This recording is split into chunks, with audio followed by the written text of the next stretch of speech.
요한계시록도 이제 우리가 수요일 저녁에 이렇게 이제 계속해서 함께 우리가 살펴보고 있는데 어느덧 요한계시록도 다 끝나갑니다. 또 이제 12월을 기점으로 해서 이제 요한계시록을 또 마무리를 지으려고 합니다. 그리고 이제 내년도 2024년 새해부터는 또 다른 또 좋은 주제를 가지고 같이 수요일마다 또 말씀을 나누려고 하는데 특별히 이제 요한계시록의 말씀은 상당히 다른 성경 본문에 비해서 많이 어렵습니다. 많이 어려운데도 지금까지 요한계시록을 듣는 분들 가운데는 조는 분이 한 분도 없으셨습니다. 네, 조는 분이 한 분도 없으셨고 말씀을 얼마나 이렇게 잘 들으시는지 제가 너무나 감사한 마음을 갖습니다. 네, 어려운 말씀인데도 이렇게 또 듣기에 또 잘 소화를 하시고 잘 따라오시는 것 같아가지고 너무나 감사드리는데 우리 조금 이른 감은 있지만 다음 주에 박수해야 되지만 미리 땡겨서 오늘 우리 다 잘했다고는 의미에서 박수 한번 하겠습니다. 네, 이제 다음 주에 이제 마지막으로 요한계시록을 이제 마치려고 하는데 특별히 이제 요한계시록을 보면서 가장 우리가 염두를 하고 요한계시록을 읽어야 되는 부분이 무엇이냐면 바로 로마 제국과 연관을 해서 이 요한계시록을 읽어야 된다라고 하는 점입니다.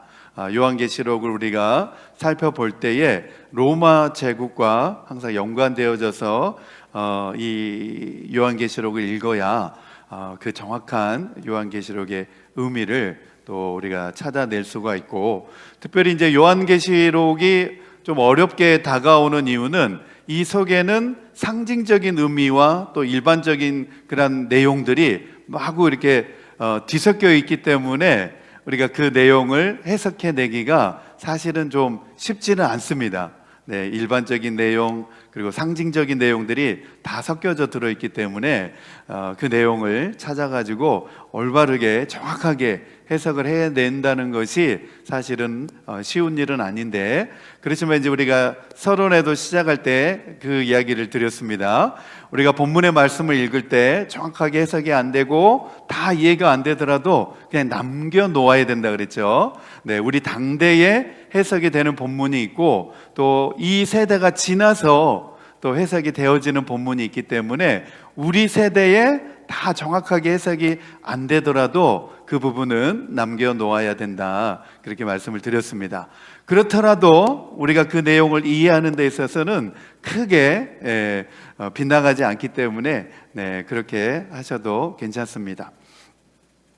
그리고 이제 성경을 읽을 때 우리가 조심해야 될 부분이 있는데 성경에서 이제 요한계시록 같은 경우는 특별히 이제 박해받는 상황 가운데서 기록이 되어진 성경이기 때문에 특별히 특수한 상황 가운데서 기록이 된 성경입니다. 그래서 이 특수한 상황 가운데 기록이 된 성경의 내용을 그냥 우리의 일반적인 상황 가운데로 이렇게 보편화시켜 가지고 적용한다는 데에는 조금은 조심스러움이 있습니다.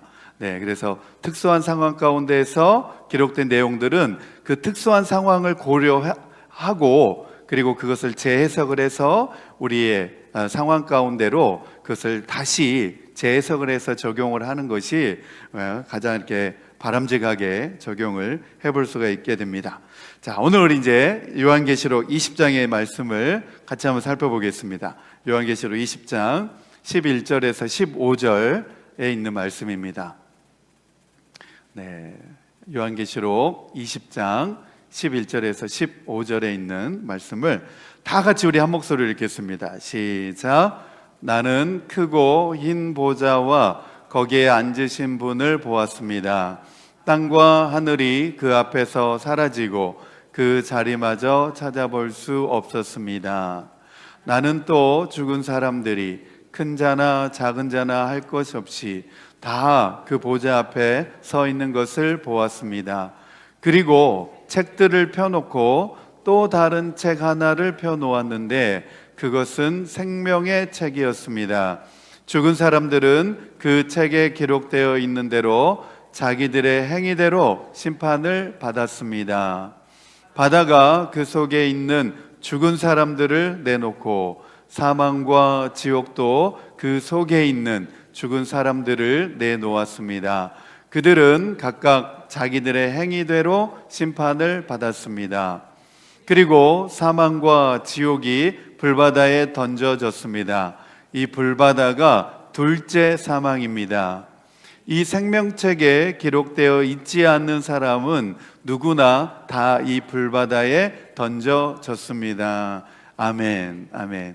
이제 지난주에 우리가 천년왕국에 대한 말씀을 함께 나누었는데 이 말씀이 조금 사뭇 좀 어렵게 다가오는 분들도 있었던 것 같은데 그 내용을 우리가 이제 적용하는 데 있어서 우리 개인의 종말을 맞이하게 되죠. 우리가 이제 나이가 들어서 죽게 되면 우리 개인의 종말을 맞이하게 되는 거고, 그리고 이제 예수님께서 재림하시게 되면 우주적인 전 우주적인 재림을 맞이하게 되는 거기 때문에 우주적인 종말론이다, 이렇게 이제 이야기를 할 수가 있습니다. 그래서 이제 이 요한계시록의 종말에 대한 말씀을 살펴보면서 그 부분이 이제 이해를 잘 안 될 수도 있을 것 같다, 이런 생각을 해보게 되었습니다. 지금 우리가 죽으면 그럼 우리가 이런 똑같은 이 종말에 우리가 적용을 받는 것인가, 이런 생각을 이제 해볼 수가 있게 되는 거죠. 그렇죠? 그런데 이제 이 상황을 잘 알아야 됩니다. 주님이 재림하시는 우주적인 종말론의 상황 가운데서 우리가 재림을 맞이하게 되는 상황인가, 종말을 맞이하게 되는 상황인가, 아니면 내 개인이 죽으면서 맞이하게 되는 개인적인 종말 가운데 있는 상황인가를 잘 이해해야 되는데, 특별히 이 요한계시록에서 말하고 있는 내용들은 주님의 종말과 또 재림의 때와 그 종말에 대한, 우주적인 종말에 대한 내용과 깊이 연관된 내용들이 많이 들어있기 때문에 내 개인적인 종말론과 이것을 같이 비교해가지고 생각하다 보면 사뭇 또 이해가 안 되는 내용들도 나올 수가 있습니다. 이제 오늘 본문의 내용은 백보자 심판이라고 하는 내용의 말씀입니다. 11절 말씀에 보면 크고 흰 보좌와 이렇게 나오죠. 그래서 이제 그것을 한자어로 풀어서 백보자 심판이다, 이렇게 이제 이름을 붙여서 이야기를 합니다. 그래서 오늘 이제 본문에 읽었던 내용의 말씀을 중심으로 해서 죽은 자들과 어두움의 세력의 종말이라는 제목으로 말씀을 살펴보려고 하는데, 특별히 지난 시간에는 이 천년왕국은 누가 누린다 그랬죠? 목배임을 당한 자들, 순교자들, 순교자들이 받게 되어지는 들어가게 될 왕국이라 그랬죠. 순교자들과, 그리고 짐승과 우상에게 경배하지 아니하고 이마와 손에 표를 받지 아니하는 사람들, 다 그러면 이제 이건 다 상징적인 의미로 이렇게 이제 기록이 되어진 건데, 이 상징들이 다 어디에 적용되고 있냐면 로마 제국과 다 적용이 되어지고 있죠. 그렇죠? 여기에서 말하고 있는 짐승은 네로 황제, 로마 제국의 네로 황제를 일컫고 있다라 그랬죠. 그리고 우상에게 이렇게 나오는데 바로 황제 숭배를 말하고 있다 그랬죠. 그리고 경배하지 아니하고 이마나 손에 표를 받지 아니한 사람들, 그것을 뭐라 그랬죠? 666표라 그랬죠. 이것은 이제 매매를 못하게 했다는 거죠. 그때 당시에 성도들에게 황제를 숭배하지 않거나 또 섬기지 않으면 경제적인 부분에 있어서도 고립을 시켰다는 거예요. 그러니까 그만큼 초대교회 성도들은 신앙을 지키기 위한 그런 핍박과 박해를 견뎌내고 이겨냈다는 거죠. 그분들이 누릴 수 있는 곳이 바로 천년 왕국에 대한 내용이다, 그렇게 이제 이야기를 드렸습니다. 그래서 천년 왕국조차도 상징적인 의미에서 생각을 해보아야 하고, 특별히 이제 우리 교회가 속한 교단에서는 또 무천년설을 말하고 있다, 이렇게 이제 그렇게 말씀을 드렸습니다. 오늘 본문의 내용은 이제 백보자 심판, 최후의 심판이라고도 할 수가 있습니다. 이 백보자 심판이라고 알려져 있는 오늘 말씀은 요한계시록 20장 11절에서 15절에서 이제 아주 간략하게 묘사되어져 있는데, 궁극적으로 이 심판을 받는 사람들이 누구냐? 바로 불신자들입니다. 불신자들.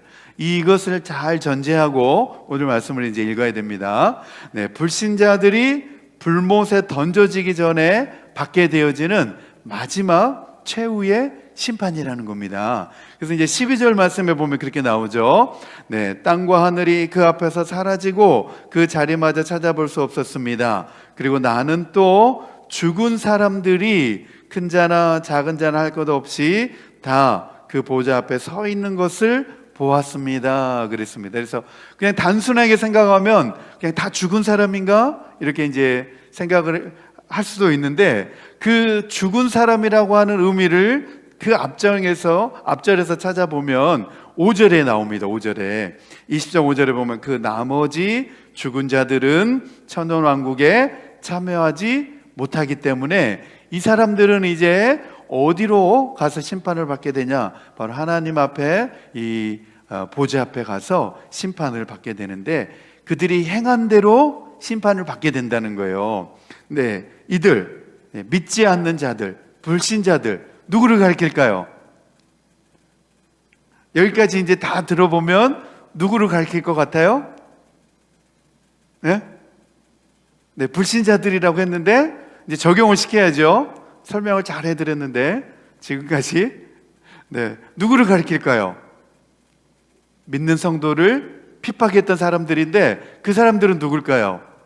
로마 제국이었죠. 로마 제국. 네, 로마 제국. 믿지 않는 자들, 불신자들, 또 믿는 성도를 받게 했던 바로 이 사람들이 이제 받게 되어지는 마지막 심판, 그리고 그들이 행한 대로 받게 될 심판이라는 거예요. 믿는 사람들을 잡아다가 죽이고 핍박하고 받게 했던 그 행위대로 하나님은 심판을 하시겠다는 거예요.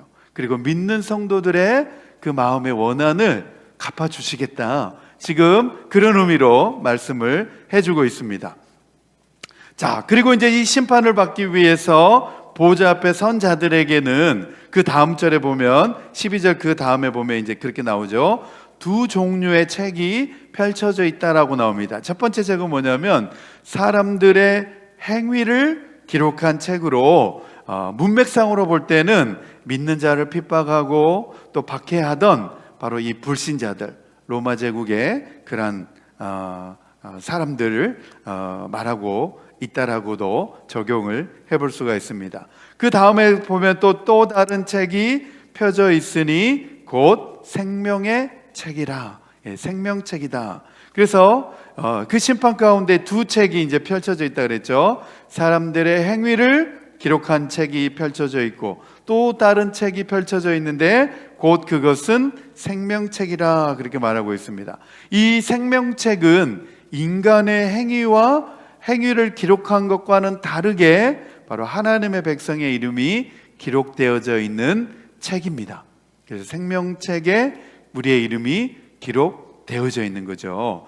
그래서 이 책은 오직 어린 양이신 예수 그리스도만이 열 수가 있는 책이고, 이것은 오직 예수 그리스도를 의지하고 또 그분에게 충성한 사람들만이 이 생명책의 이름을 올릴 수가 있게 되어지는 겁니다. 그래서 우리의 이름이 어디에 기록되어져 있느냐? 바로 하늘나라의 생명책에 기록되어져 있다라고 하는 사실을 우리가 잘 알아야 되고 기억을 해야 된다는 것입니다. 성경은 특별히 이 악의 문제에 관하여서 아주 중요하게 다루고 있습니다. 구약 성경에서도 그렇고 신약 성경에서도 이 악의 문제에 관하여서 아주 중점적으로 다루고 있는 내용들이 많이 있습니다. 그런데 이제 그 내용들을 보편적으로 다 이렇게 살펴보면 악의 성도들을 이기는 것 같고 또 잠깐 승리한 것 같아도 결국에는 그 종국에는 결국 그 악이 심판을 받게 되고 멸망하게 되어진다라고 하는 내용으로 성경은 계속해서 말씀하고 있습니다. 또 우리가 읽고 있는 이 요한계시록의 말씀에서도 바로 그 내용을 상기시켜주고 있습니다. 우리 믿는 성도들에게 악이 결국 이기는 것 같지만 결국에는 그것이 마지막 때에는 그 악은 소멸되어지게 된다, 무너지게 되어 있다라고 말씀해주고 있습니다. 이렇게 요한계시록 20장은 이 궁극적인 악의 종말에 대해서 밝혀주고 있는데, 그리고 이제 21장, 22장에서는 이 멸망당한 바벨론의 반대적인 의미로서 고난당하고 있는 성도들에게 새로운 하나님의 도시로서 선사해주고 있는 도시가 나옵니다. 그것을 가리켜서 새하늘과 새 땅이 임하게 된다라고 이제 나오고 있는데, 21장이 나오죠. 새하늘과 새 땅이 믿는 자들에게 선사되어질 것이다. 그것은 이 멸망당하는 바벨론과 반대적인 의미로 나타나고 있는 하나님의 도시입니다. 그래서 어떻게 보면 이제 이 로마 시대에 믿는 자를 박해했던 그 시대가 다 끝나고, 네로 황제나 또 도미티안 황제나 그 모든 시대가 다 끝나고, 그 다음에 로마 제국에서 어떤 시대가 열리게 되죠? 우리 기독교를 공인하는 그 시대가 오게 되죠. AD, 이건 알아야 되는데, 기독교 역사 가운데 AD 312년에 누가? 콘스탄틴 황제가 로마의 기독교를 공인해 주게 되죠. 그렇죠? 그때까지는 이제 로마 국교까지는 아니어도 기독교 신앙을 로마 제국 내에서 믿을 수 있도록 신앙의 자유를 허락해 준 황제가 바로 이 콘스탄틴 황제입니다. 그러니까 기독교를 공인해 주었다, 그렇게 이제 이야기를 하죠. 그래서 새로운 시대가 그렇게 열리게 되고 오게 되는 거죠. 자, 첫 번째 우리 주제입니다. 자, 같이 읽겠습니다. 시작. 신자와 불신자 모두가 마지막 심판대 앞에 서서 그리스도 앞에서 자신들의 행위에 대해 심판을 받게 된다는 사실을 알고 믿음에 합당한 삶을 살고 있는지 우리의 행위를 돌아보아야 합니다. 그랬습니다. 특별히 이제 오늘 말씀 가운데에서는 크고 흰 보좌와 그랬습니다. 그래서 백보자 심판에 대한 이야기를 하고 있습니다. 그래서 이 의미를 우리의 이제 마지막 종말의 때에 우리도 적용을 해볼 수 있게 되는 거죠. 나의 개인적인 종말의 때, 그리고 예수님 재림하시는 그 우주적인 종말의 때에 바로 이러한 심판의 모습이 펼쳐질 수 있다는 사실을 우리가 기억을 해야 된다는 거죠. 다시 한번 읽겠습니다. 요한계시록 20장 우리 11절에서 12절 말씀 같이 읽겠습니다. 시작. 나는 크고 흰 보좌와 거기에 앉으신 분을 보았습니다. 땅과 하늘이 그 앞에서 사라지고 그 자리마저 찾아볼 수 없었습니다. 나는 또 죽은 사람들이 큰 자나 작은 자나 할 것 없이 다 그 보좌 앞에 서 있는 것을 보았습니다. 그리고 책들을 펴놓고 또 다른 책 하나를 펴놓았는데 그것은 생명의 책이었습니다. 죽은 사람들은 그 책에 기록되어 있는 대로 자기들의 행위대로 심판을 받았습니다. 그랬습니다. 바로 이 말씀을 보게 되어지는 초대교회 성도들에게 있어서는 큰 위로와 소망을 갖게 되어지는 거죠. 그들의 그 원통함을 누가 풀어주실 것이냐? 바로 하나님께서 풀어주실 것이다 라고 그들에게 소망을 주고 있는 말씀입니다. 특별히 이 백보자 심판은 요한계시록 20장 11절에서 15절 말씀에서 이제 이렇게 다루고 있는데, 특별히 이 불신자들이 불못에 던져지기 전에 받게 되어지는 마지막 심판이라는 거예요. 그거 이제 끝나고 나서 새하늘과 새 땅이 열리고 이제 결국 누가 오시느냐? 요한계시록 22장에 보면 주 예수 그리스도께서 오시게 되죠. 그러면서 이제 요한계시록이 끝나게 되어집니다.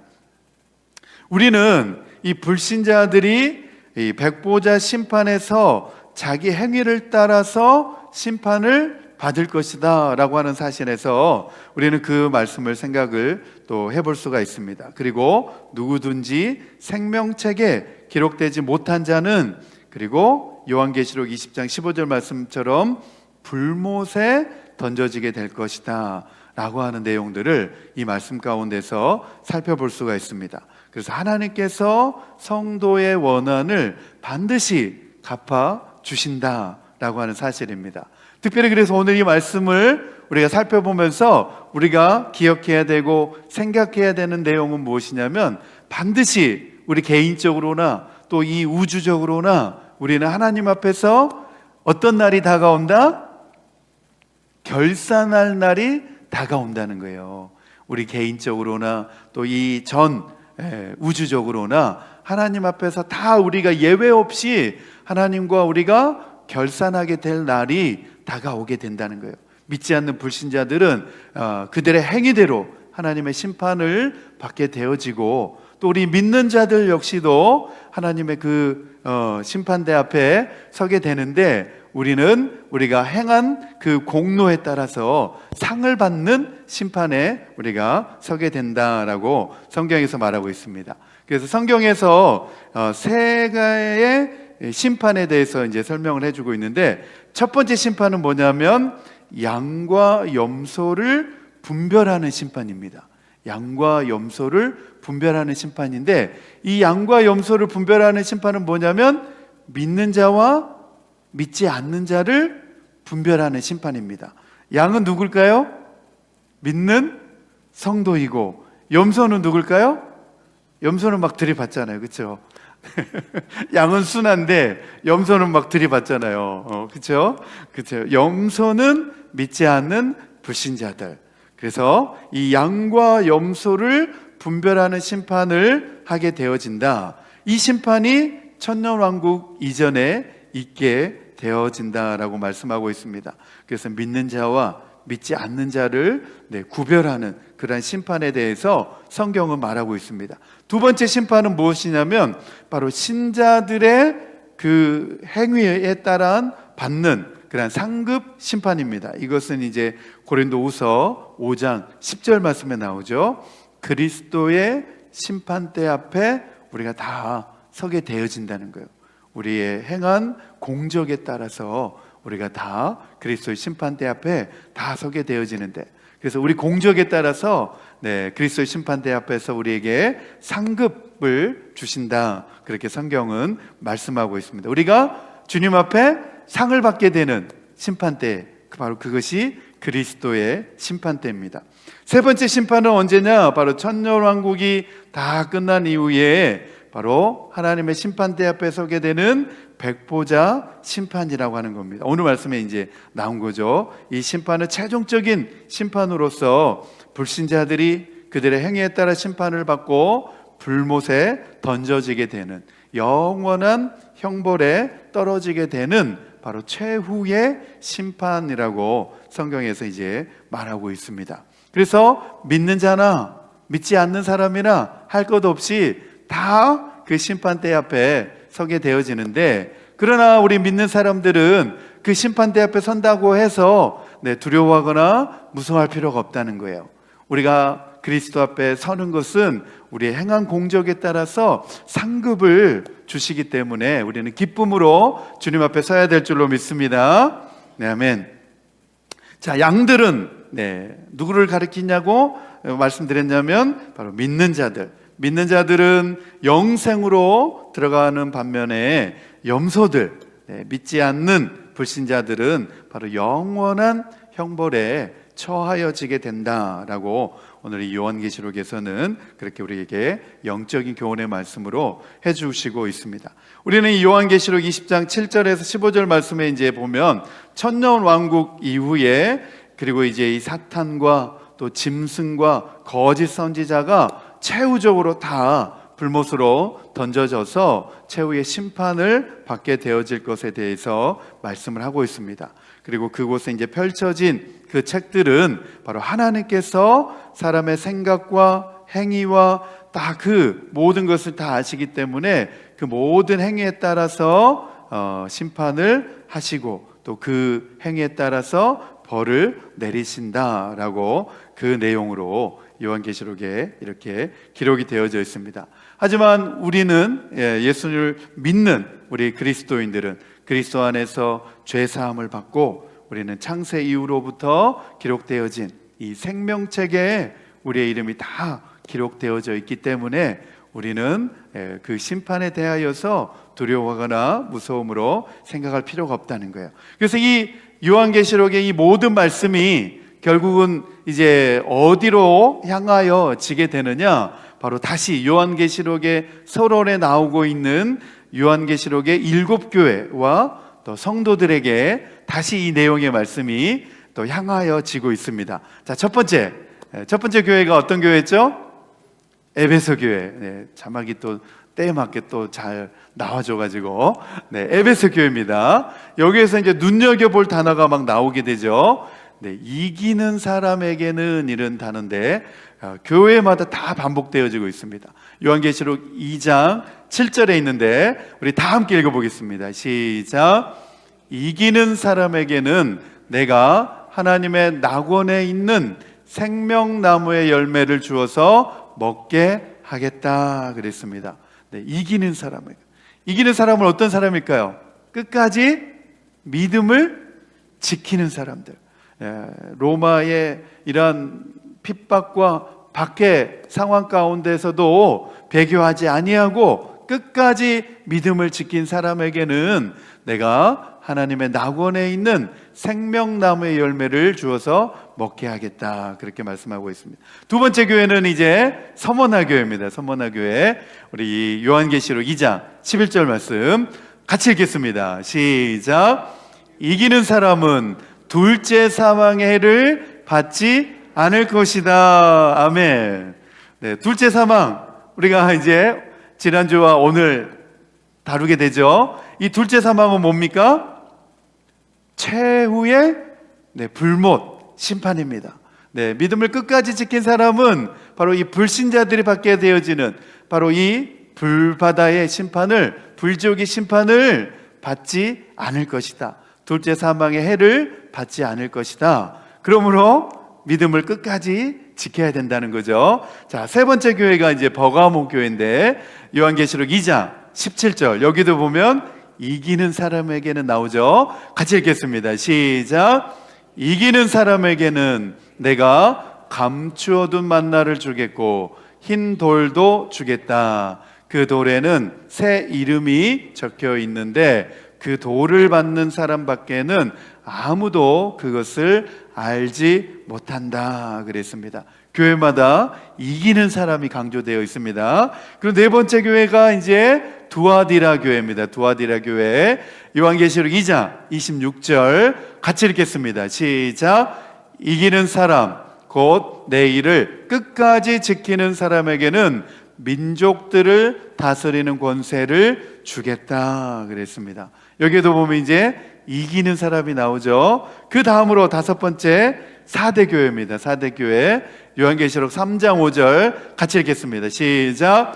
이기는 사람은 이와 같이 흰 옷을 입을 것인데 나는 그의 이름을 생명책에서 지워버리지 않을 것이며 내 아버지 앞과 아버지의 천사들 앞에서 그의 이름을 시인할 것이다 그랬습니다. 생명책이 여기 나오네요. 그렇죠? 그의 이름을 생명책에서 지워버리지 않을 것이다. 네, 생명책이 이미 기록되어져 있다는 거죠. 그래서 이기면 그 생명책에서 이름을 지워버리지 않겠지만 지면, 이기지 못하면 생명책에 이름이 기록되어져 있더라도 그 이름은 지워져 버릴 수 있다. 지금 그 이야기를 하고 있는 거죠. 사대교회에게 준 교훈입니다. 그리고 여섯 번째 교회가 빌라델비아 교회입니다. 계시록 3장 12절 말씀 같이 읽겠습니다. 시작. 이기는 사람은 내가 내 하나님의 성전의 기둥이 되게 하겠다. 그는 다시는 성전을 떠나지 않을 것이다. 나는 내 하나님의 이름과 내 하나님의 도시 곧 하늘에서 내 하나님께로 내려오는 새 예루살렘의 이름과 또 나의 새 이름을 그 사람의 몸에 써 두겠다 그랬습니다. 빌라델비아 교회에게 지금 주는 말씀이죠. 오늘 새 하늘과 새 땅에 대한 내용이 지금 어느 교회에 약속되고 있어요? 빌라델비아 교회에 지금 약속이 되고 있죠. 그렇죠? 네, 새 예루살렘의 이름과 또 나의 새 이름을 그 사람의 몸에 써 두겠다 그랬습니다. 마지막 일곱 번째 라오디게아 교회입니다. 라오디게아 교회. 요한계시록 3장 21절 같이 읽겠습니다. 시작. 이기는 사람은 내가 이긴 뒤에 내 아버지와 함께 아버지의 보좌에 앉은 것과 같이 나와 함께 내 보좌에 앉게 하여 주겠다 그랬습니다. 여기에도 보면 이기는 사람은 이렇게 나오죠. 네, 믿음을 지키고 끝까지 충성스럽게 믿음 가운데 그 믿음 가운데 머물러 있어야 된다는 거예요. 이기는 사람은 바로 약속하신 그 하나님의 약속을 다 받게 되어진다. 그렇게 말씀하고 있습니다. 네, 이 얼마나 분명한 약속입니까? 짐승을 이기고 그의 우상을 이기고 또 그 이름의 수를 이겨야 할 이유가 너무나도 분명한 이유로 지금 나가고 있습니다. 이만희, 신천지 이만희는 자기가 이긴 자라고 막 말하고 있지만 지금까지 요한계시록을 살펴본 대로라면 대단히 잘못된 사람이죠. 그렇죠? 이긴 자는 누굽니까? 예수 그리스도이시고 또 우리 믿는 성도들도 이긴 자가 되어야 될 줄 믿습니다. 우리도 끝까지 믿음을 지켜서 이기는 자가 되어야 한다는 겁니다. 우리 요한계시록 21장 4절에서 7절입니다. 같이 읽겠습니다. 시작. 그들의 눈에서 모든 눈물을 닦아주실 것이니 다시는 죽음이 없고 슬픔도 울부짖음도 고통도 없을 것이다. 이전 것들이 다 사라져버렸기 때문이다. 그때에 보좌에 앉으신 분이 말씀하셨습니다. 보아라, 내가 모든 것을 새롭게 한다. 또 말씀하셨습니다. 기록하여라. 이 말은 신실하고 참되다. 또 나에게 말씀하셨습니다. 다 이루었다. 나는 알파며 오메가 곧 처음이며 마지막이다. 모든 사람에게는 내가 생명수 샘물을 거저 마시게 하겠다. 이기는 사람은 이것들을 상속받을 것이다. 나는 그의 하나님이 되고 그는 내 자녀가 될 것이다. 아멘. 아멘. 새하늘과 새 땅은 누구에게 열려진다는 거예요? 이기는 사람들. 그들의 모든 눈에서 눈물을 닦아주시는 날이라는 거예요. 다시는 죽음이 없고 슬픔도 없고 울부짖음도 고통도 없다는 거예요. 지금은 비록 믿음을 지키는 일에 대하여 이 로마 제국으로부터 많은 핍박과 환난을 받고 고통을 받고 있지만, 그러나 이 고통도 이 핍박도 이기게 되면 바로 하나님이 그 눈물을 닦아주실 그 새 시대를 열어주실 것이다. 그렇게 말씀하고 있습니다. 이전 것들이 다 사라져버리고 이전 것들이 다 사라져버리고 이제 주님께서 새로운 것을, 새로운 시대를 열어주실 것이다. 그렇게 말씀을 하고 있습니다. 오늘 말씀은 이제 우리가 정리를 해보려고 합니다. 신자와 또 불신자 모두가 마지막 심판대 앞에 서서 우리가 그리스도 앞에서 자신들의 행위에 대한 심판을 받게 된다는 사실을 오늘 말씀을 통하여서 우리가 살펴보았습니다. 특별히 우리 믿는 자들은 우리 믿음 생활에 대한 합당한 삶을 우리가 살고 있는지를 늘 이 말씀을 통하여서 우리가 확인하고 내 삶을 점검할 필요가 있습니다. 내가 믿는 사람답게 내가 합당한 그 삶을 살아가고 있는지 우리 행위를 돌아보아야 한다는 것입니다. 그래서 믿음에 합당한 선한 열매를 맺어야 한다는 것이죠.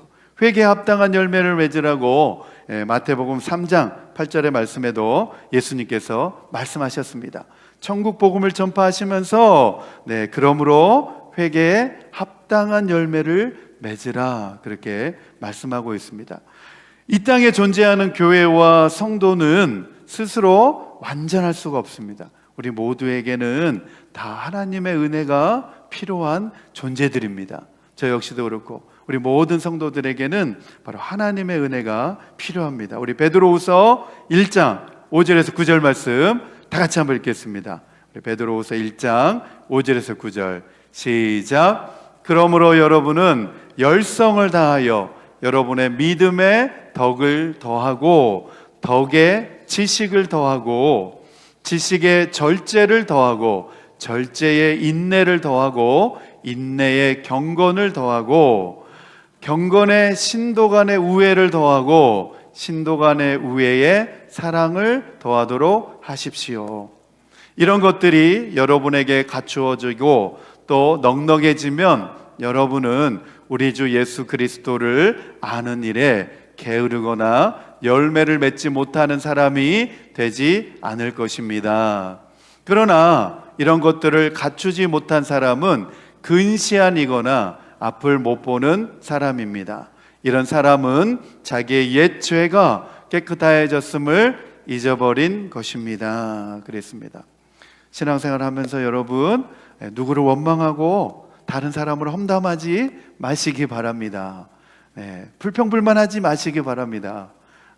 계속해서 끊임없이 이렇게 설교해도 여전히 불평불만하는 분들은 하시더라고요.